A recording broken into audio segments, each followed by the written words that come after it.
Hey everybody, welcome to the weekly social, everything Katy, Fulshear, Richmond, Texas. Today we have a special guest, Syed Rizvi. Thanks for coming out today, Syed. Thank you, Richard, for having me in front of your audience. Yeah. We typically get 3,000 views and we're growing, so thank you very much for supporting our channel, everybody. Syed is with Senex Memory Advisors. Tell us a little bit about what you do, Syed. So, we are certified dementia specialists, Okay. working with people with dementia and their families in helping them with memory care, long-term care options. And we do that at no cost to the families. Oh, wow. Using our proprietary cost-saving tools.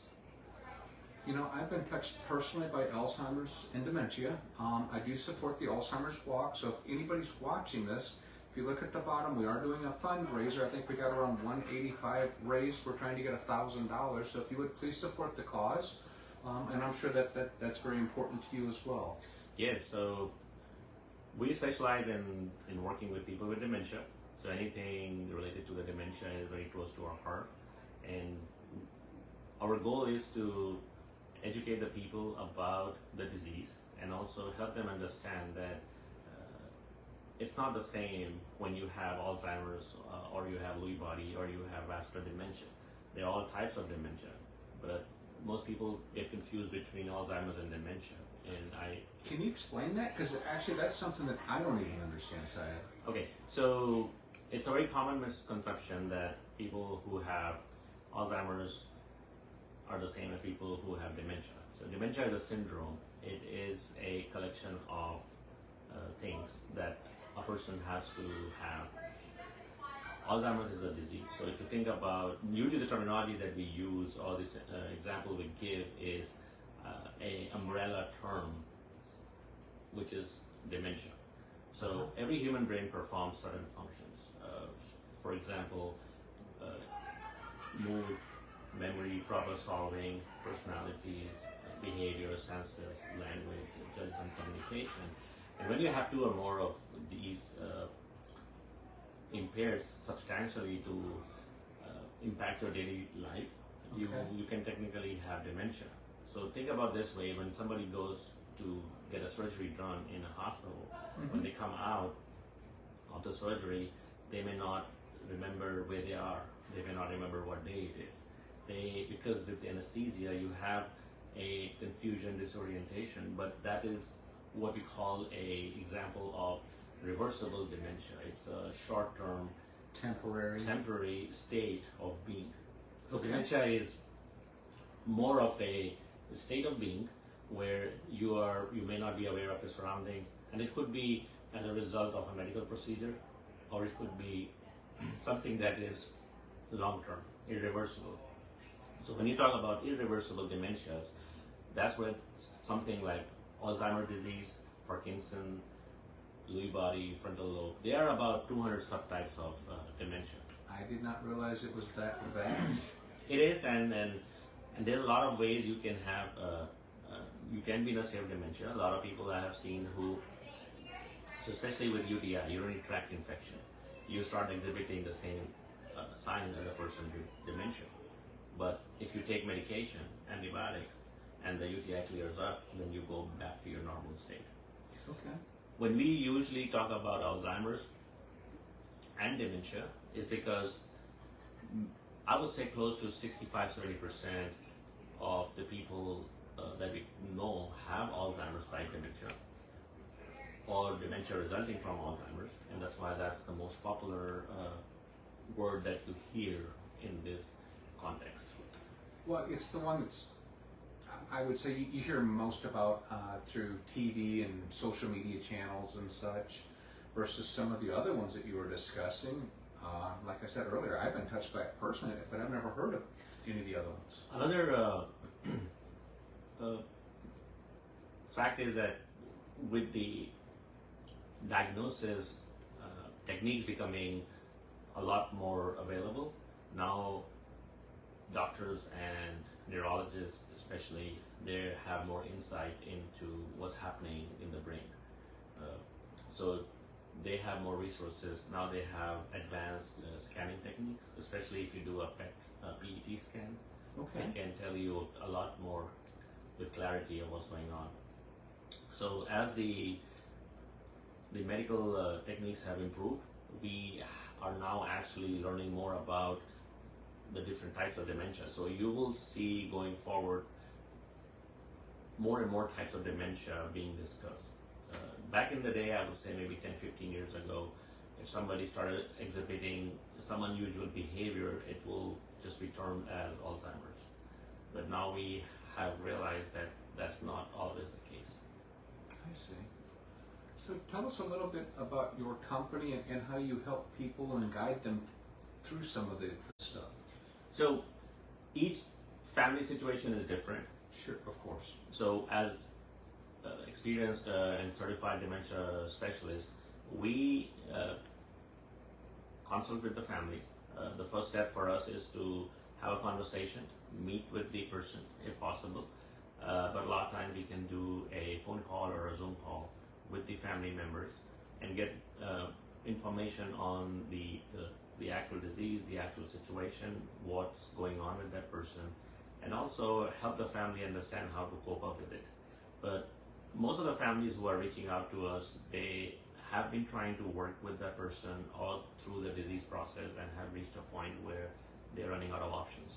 At some point, you need professional help. Yes, and the example I give is that you when you have a child, you're doing things in raising the child, but as the child is growing, your burden is reducing. When you have an elderly person with dementia, your burden is increasing, and sometimes exponentially, not incrementally, with each month or year. So even though you have good intentions, even though you have a lot of love and affection for that person, but physically sometimes it becomes very burdensome, and also emotionally, because you may It's have very taxing. You're right. you may have somebody, your spouse or your father or your mom, who you have known for 40, 50, 60 years, and now suddenly that person, you are losing that person. It's a very, very cruel disease. You lose them twice, is my experience. Yes. Once to the disease, and then second when they passed, which it's taxing. Yes. So our goal is to identify the resources that the family can have access to, Okay. and also more specifically help them understand what are the steps that the family can take in ensuring that they have a safe environment and a good care plan for the years to come. So typically when the families are in conversation with me, we are talking more about long-term care, which can start from the resources we can bring to that person when that person is at home. Because if the person is in the early stages of the disease, so you have... So the quicker they get a hold of you, the better, I would think. It is, because a lot of times when families have arrived at the decision to reach out to me, they have already spent a lot of resources and time and money and emotional part of their self, and they have exhausted themselves, and then they have realized that whatever they have tried is not working out. And the example I usually give families is that if you're drowning, yes, you can, use your hands and legs trying not to drown yourself, but what you're doing is essentially making yourself tired. Right. Instead of trying to take a moment to first understand what you need to do to stay afloat, and then actually try to get out of the water and get a direction. So what we have a methodology that we work with the families to create a program and a plan of how we can provide the care to the person that the person needs using the least amount of resources. So we can start with what we can do when the person is at home. But a lot of times when people have certain types of dementia where they may have behaviors or they may have a fast progression. So something, for instance, when you have frontal temporal lobe dementia, that moves very fast. And in the frontal temporal lobe dementia, compared to Alzheimer's, which is a very slow moving disease, it may take 7, 8, 10 years sometime for Oh, wow, for you okay. to actually have some material impact on your daily life. You may still be going by just reminders and queuing. But with frontal temporal lobe, you can see a really good change in a person in matter of, I would say, 3 to 5 years. So if the person starts wandering, for example, if the person starts having unusual expressions, we don't call it behaviors, but unwanted expressions, then we may have to move them into a long-term care facility, which would be a memory care or an assisted living, or it could be a nursing home, because those facilities are equipped with the tools and the training that the person needs to handle somebody who has dementia and is not acting in a normal sense. So we have that conversation. The earlier we have conversation with the family, the better we can do the planning. And we want to ensure that the family understands that these are the options that are available in case A doesn't work, B doesn't work, or C doesn't work. So you have multi options for them because it is a unique situation for a family. It is a very expensive disease to work with too. Sure. Because most of the families have, so for instance, I have a lot of families who want to keep the person at home, which is, I always recommend starting there. However, if you are trying to keep somebody at home and you are working or you need somebody to come in and be with that person for 10 hours, 12 hours a day, what you will realize is you're actually burning your money and resources a lot faster than if you would have that person in a long-term care facility, which may cost you half the price. It's not an easy decision, Sure. but we have a conversation with the family to understand the pros and cons. And each situation is different, so I have to work with the family, help them understand how one situation is worse or better than the other. Ultimately, the family makes a decision, but with the input from us, we are able to have a family make decisions which they understand thoroughly. Is there a way to get in front of this? Is there telltale signs so that they can connect with you before stuff goes down a slippery slope? So usually with the dementia, the first steps you would see if the person is not remembering things. Well, with age, we may have a lapse in memory. Senior moments is what most people Correct. call them. That is perfectly fine. It happens with all of us. Sure. But if you are seeing somebody who is forgetting to take medications, if somebody is forgetting to eat their breakfast, or if somebody is forgetting to do things that they were very good at usually doing, day to day. and remember, a lot of people are very good at hiding those deficiencies or denying that there's a problem. So that's another thing that I talk to about families, that most of us, because we are so independent, we do not want to admit our faults. If we are skipping things, if we are missing things, we would not admit that something is wrong. And that's a sign, for especially for adult children, to kind of have an oversight. And if they are seeing things that are unusual, then the first step is to do an appointment with your PCP, or go see a neurologist or a neuropsychiatrist. What's a PCP? Sorry, PCP is a primary care physician. Got it. Or your general physician. Got it. Okay.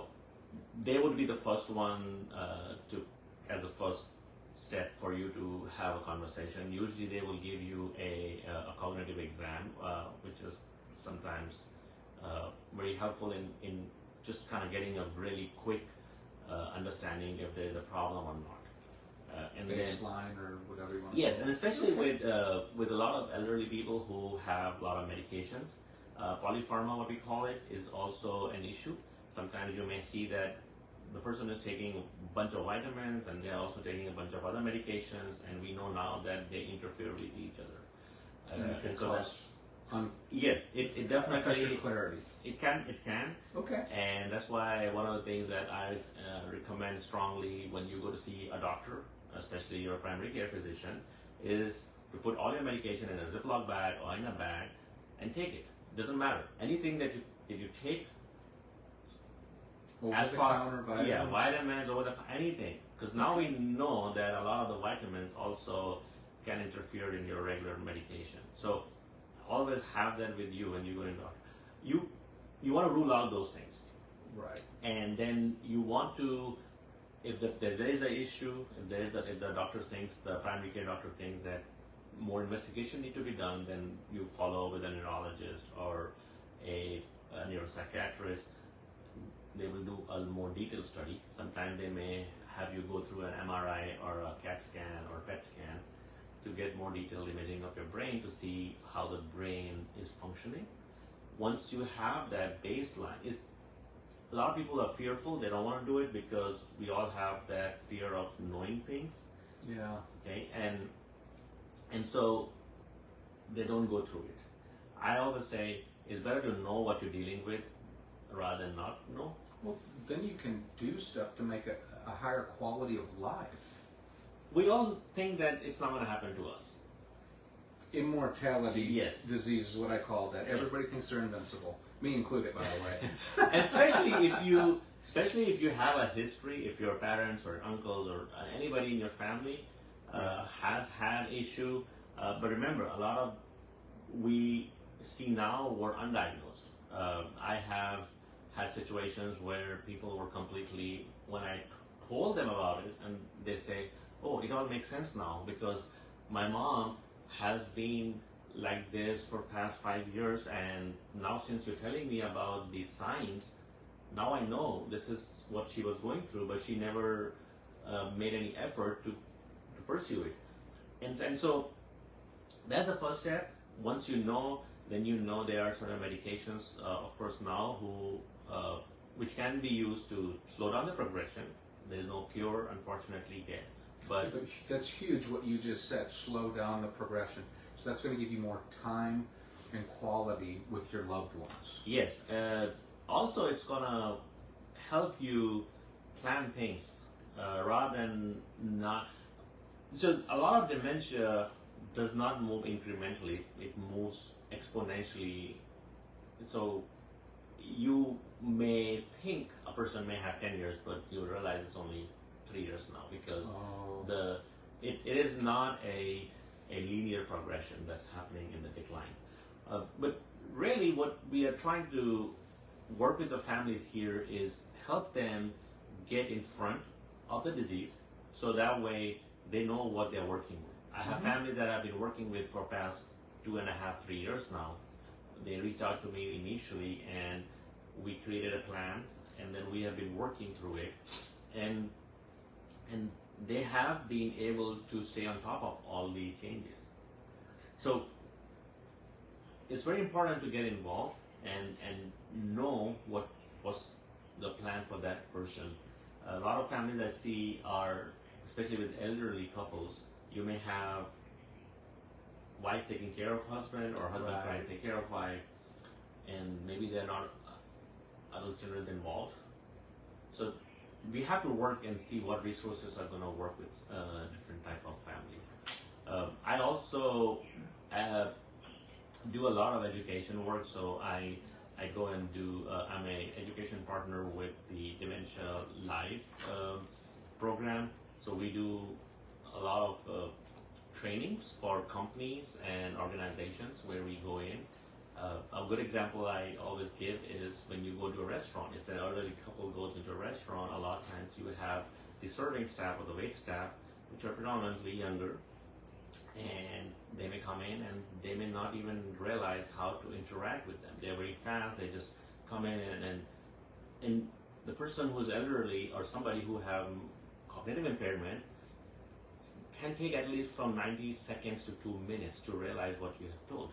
So just to process the information being conveyed. So okay. What we see is a lot of the adult children also this happens is and I can say I have small kids and they have started talking to me and I'm like, slow down, because they're talking like real fast. I cannot understand my kids now.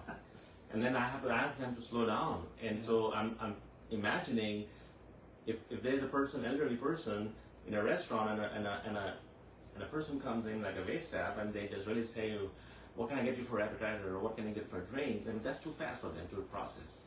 And then they follow with another question. And so it's not a good experience for the elderly person, especially with cognitive impairment. So what I do is I do a training program where I essentially it's a really specific patented program that organization, Dementia Life organization has it, where we go in and we impair the senses of the person.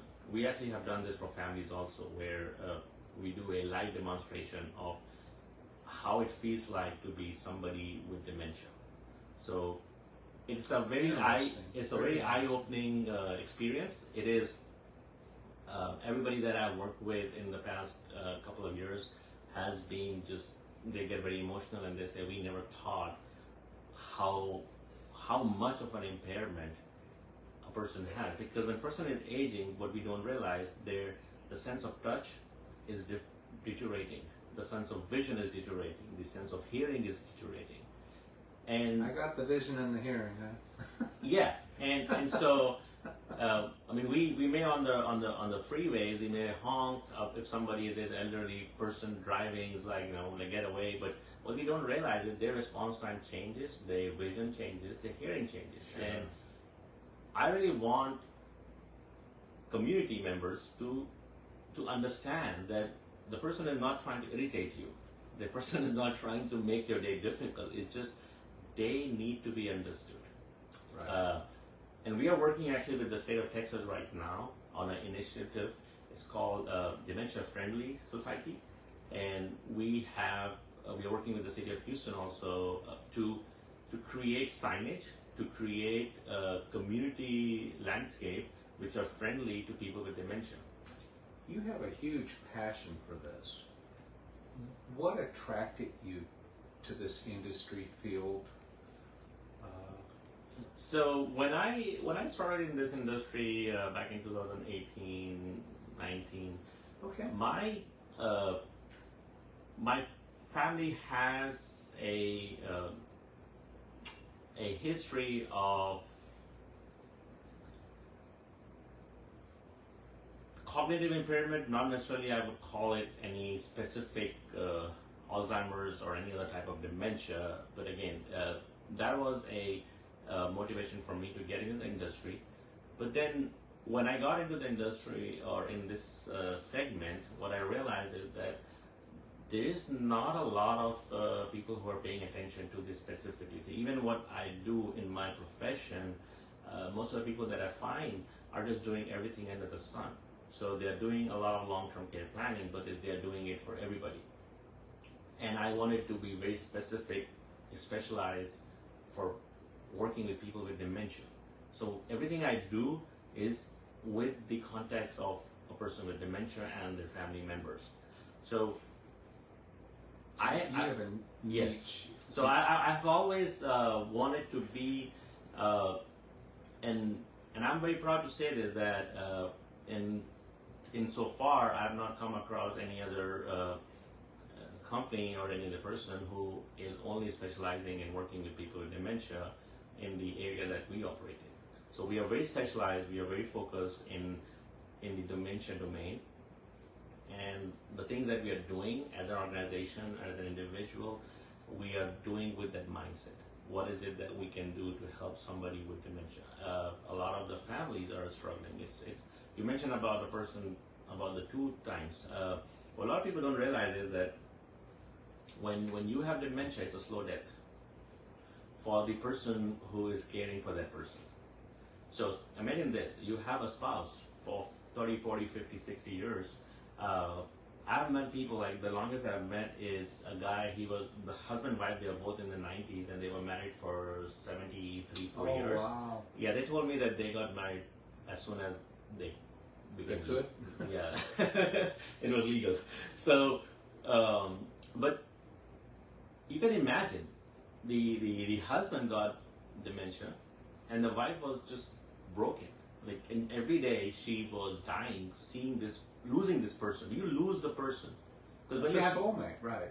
because the person will get to a point where they may not even remember you.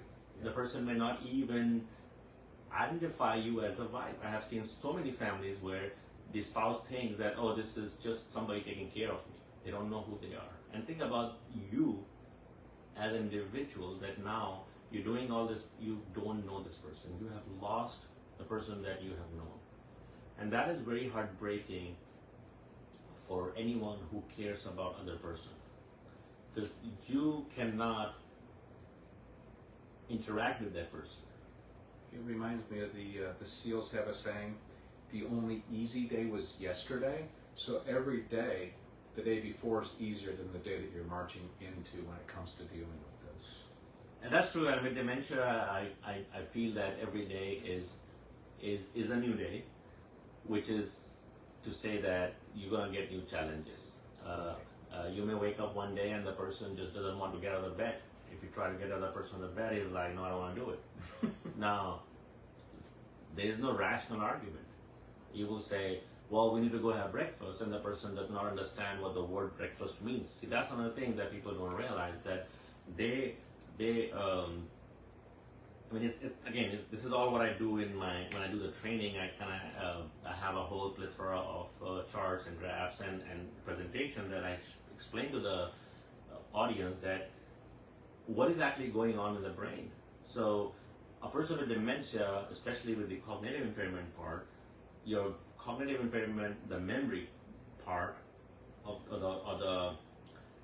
the functional part of the brain is going backward.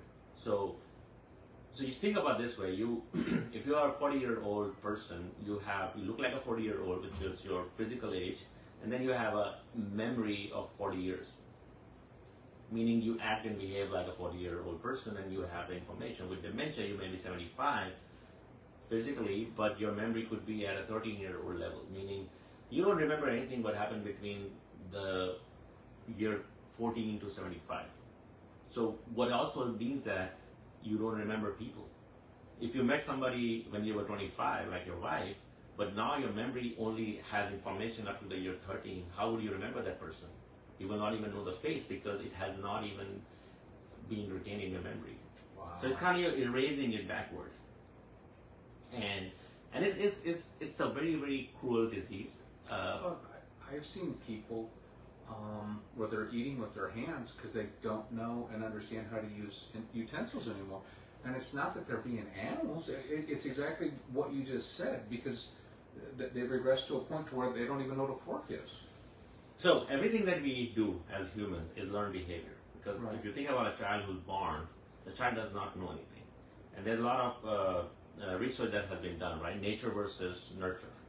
And so if you take a child and leave that child in a jungle and have with no human interaction, you will see what that child grows up to be versus a child who grows up. Because everything that we do is acquire knowledge. Right. Okay? So learning how to use a knife and a fork. So for example, if you go to certain parts of the world where they have never used fork and knife, and you give them fork and knife, they will not know how to use it. But at some point when a child is growing up, the child is taught how to use a fork and a knife, how to use a shower, how to use a napkin. And at that point, that becomes part of your memory, right? There are different types of memories. But most people think that there are only two types of memory, but no, there are three types of memories. I don't know. I mean, I don't want to elongate the, Sure. but it's a lot of information that we need to understand. Because the more we understand how we can interact with the person with dementia, the more we are going to be able to live with that person. So a good example I tell you about memory is, so you have what we call functional memory, you have factual memory, and you have emotional memory. And all these, the three of each of these come in a certain stage. So the factual memory is what we call remembering the date, what's the day today, what year it is, where we are, who's the president. Those are factual facts and figures. Okay. Then you have functional memory, which essentially is how do you operate a microwave, how do you brush your teeth, how do you use your, there are a lot of things that are done by doing over and over again. And then you have emotional memory. Emotional memory is part of the brain that captures the emotions. And I always say women have more of that than men. So good example is if you go to a beach walk with your spouse, a man will remember how we went, the sun was setting, we went to, for instance, Galveston. But a woman will remember the emotion, how she felt, the sound of the water. And that stays longer. So with somebody with dementia, what we have now understood is the emotional memory stays the longest. So even with people who are very last stage of dementia, if you go and hold their hand, they can still feel you. They may not know who you are, but they have this sense of familiarity. That's why you see a lot of people, they have lost a lot of their memory, but if you play their favorite Elvis song, they will know the exact dance steps. I was going to ask you about music because I know music plays a huge role with people coming back alive. And that is because with music, we have an emotional connect. And the reason we have emotional connect because we always associate songs with feelings, right? If you're happy, you play a certain song. If you're sad, you play it because you're trying to connect with the emotional level of that song, right? So you have song for your prom dance, you have a song for your wedding, you have a song for every part of your life. And that gets absorbed in your brain. It's part of the brain that gets stored. So there are a lot of instances, and this is very factual, that if somebody has dementia, they will respond to music and the sense of touch. Is that in the subconscious or the conscious? So it's it stays more in the emotional part of the brain, where it is connecting you to a feeling, and the feeling stays the longest. Because I play drums, and when I play music, it's like a euphoria. I don't know how to describe it, but if there's some nights that I can play the drums and I'm on top of the world, and then there's other nights I go to play music and I can't get in time and it's frustrating. But when I hit that euphoria, there's nothing to describe it, and I'm just asking you for insights there. So the part that the music is attracting is your chemical signaling part. So there are chemicals being released. So again, it's the same thing what happens when you have feelings. When you have feeling, you get a certain type of, like your cortisol or your dopamine or other types of mood changing chemicals are released by your brain. The important thing to remember in terms of person with dementia is also that they actually can still identify sounds. So for example, if one of the person is not able to see you, I have a good instances where the person was not able to identify the daughter who was here, but every time the son called from out of state, he was having a normal conversation. And the daughter said, I could not understand. Dad just seems weird with me. Like he will have a long conversation with my brother whenever he calls, but he would not even remember who I am. And she was feeling that he's ignoring her. And I had to explain to her that the thing is that he remembered that with dementia, the sound, you can still connect with that person because every sound is unique. And if you have lived with somebody, you know the sound. But when you see the face, you cannot connect the face with the person. There's a connection happening.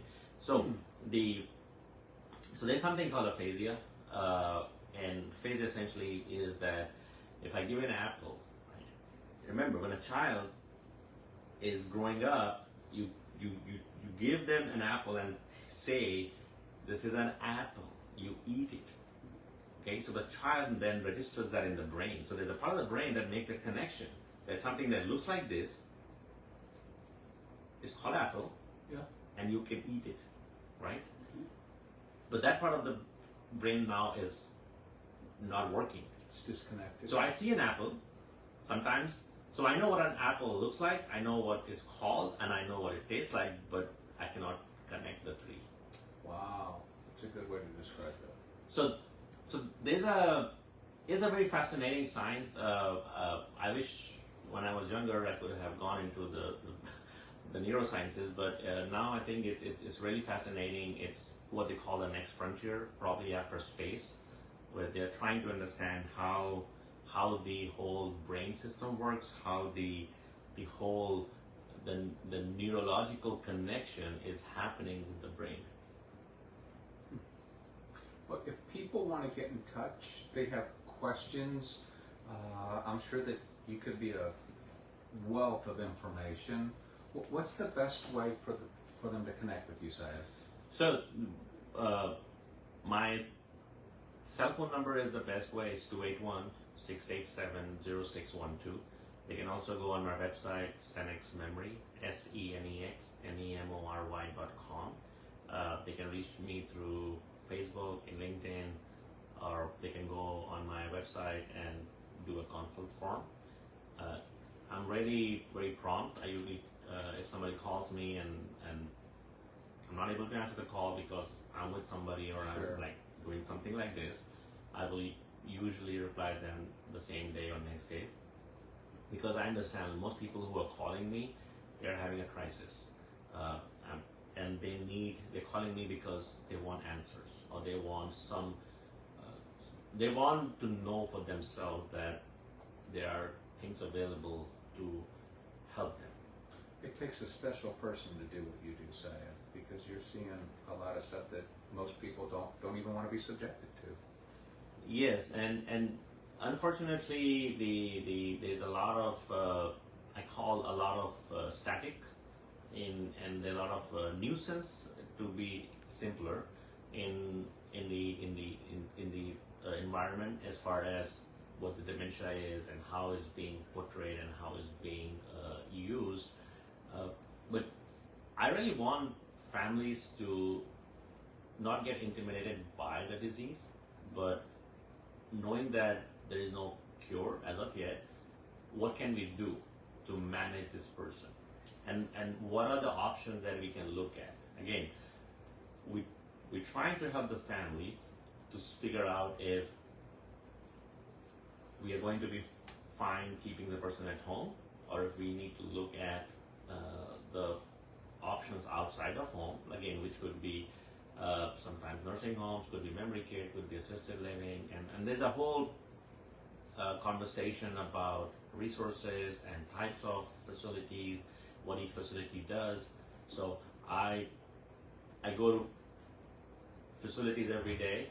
I'm familiar, like personally, I cover about 40-50 miles around Houston. I can say that I've seen him at a lot of senior care events. So He's very active in what he does. So I have a lot of families, which helps because I have families. I have one right now. The son lives in Woodlands, the daughter lives in Katy, and they want the father to be in a centralized place.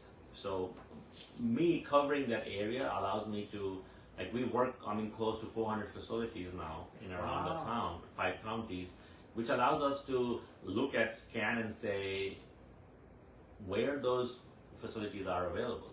One of the things that we did not talk about is financial considerations. As we are progressing, we are seeing that there's a lot of people who are on a limited budget. Sure. They are on fixed income. They're getting either pension or Social Security. Especially with inflation today. Correct. And even though they may have a home, but what if the spouse is living there? They cannot sell the home. There are different avenues. I'm sure your agency can come in place and help them with the asset part and how to use that asset to pay for long-term care. But there's a lot of instances where people have. The fact is that most people that I'm working with they're not making more money. They're just making the money they're making, and we have to. Because you're at a certain age group. Yeah, you're retired, because most people are retired and they don't have a additional source of income. They have fixed income. I always try to be realistic with the budget. I try to help the family come up with a budget based on different criteria, so they can take that budget and be safe with the expected duration of that care.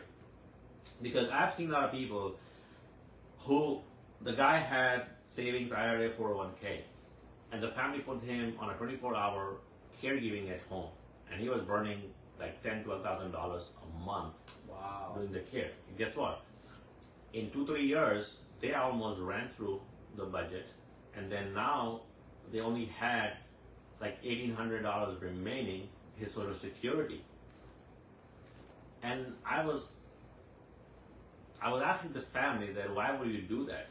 Like, why would you burn all the cash in the front? And they're like, well, he wanted to stay at home. And I said, that's fine, but we could have approached this in a different way also. Like, I mean, if he had that much money, I mean, imagine if you're spending $10,000-$12,000 every month. You could have extended it for X amount more. Yeah, I mean, there are ways that you can use that and stretch that money. Right.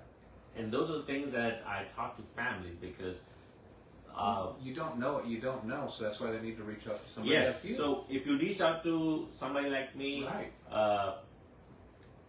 Well, somebody like me means, like I said, that we are unique in the terms that we only do the part of the dementia. I don't know anybody else who is specializing in that at the moment. But if you reach out early enough, we can have a conversation so we can have a look and say this is a good plan that we can develop.